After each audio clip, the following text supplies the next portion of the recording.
Le football est un sport naturel.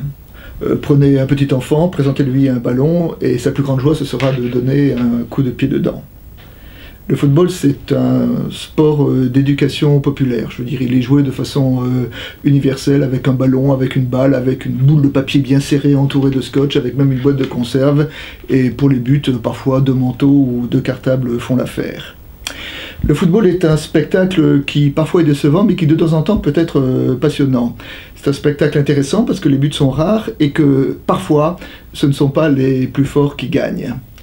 Le football avait donc tout pour être un lieu d'éducation, d'apprentissage du respect de l'autre, un lieu de rencontre et de communication entre les peuples. Et puis l'argent est arrivé. Et l'argent a tout perverti. Aujourd'hui, le football, c'est une fédération internationale qui est minée par la corruption.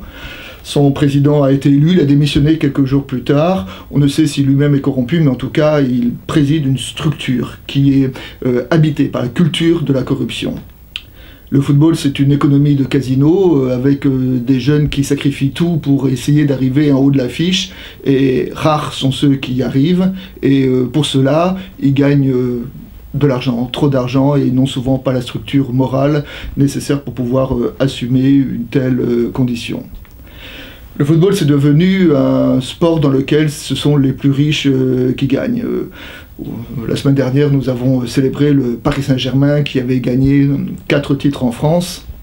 Mais tout le monde sait que si le Paris Saint-Germain a tout gagné, c'est grâce à l'argent qui avait une petite odeur de pétrole.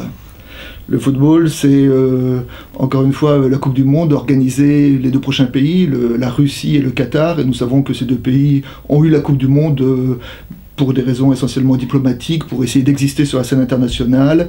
Et puis un jour nous apprendrons à quel prix ils ont eu cette attribution.